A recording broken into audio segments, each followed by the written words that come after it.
Okay, let's rewind slightly to some of your long-term thinking on these topics. You've stated previously that trade as a share of the global economy peaked in 2008. Can you put some meat on the bones of that for me, please?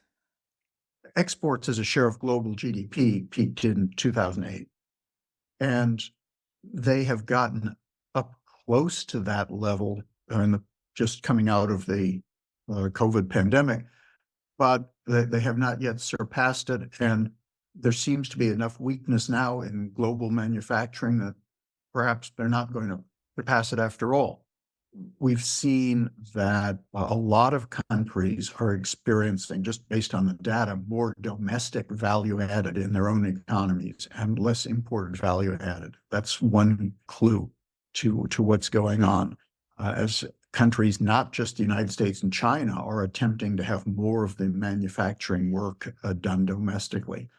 So, and we're also seeing that international direct investment, that's when a company owns a business in another company in another country, that also has been historically weak. That peaked globally in 2007 as a share of GDP.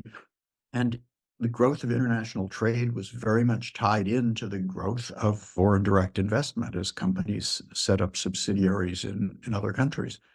So I don't think that we really have any reason to expect that there's going to be strong growth in international trade. I'm not saying by any stretch that trade's going away, but I expect that it's going to grow more slowly than the world economy over the coming years.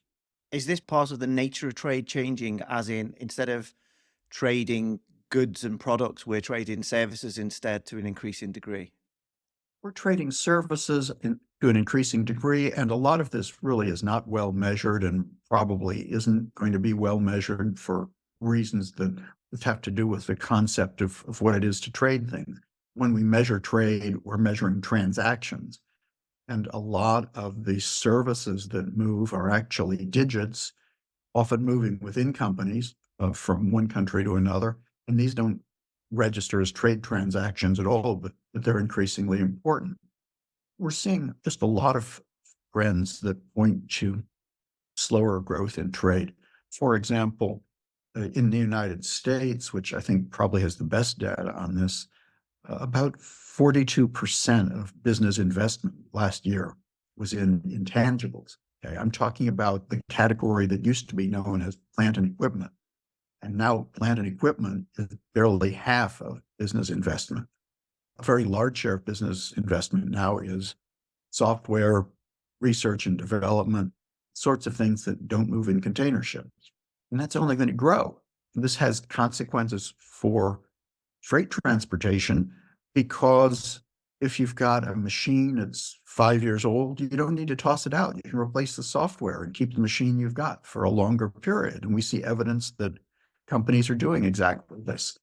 So that's likely to limit the growth of international trade. There are a number of other factors too, but certainly the growth of trade and services is an important one.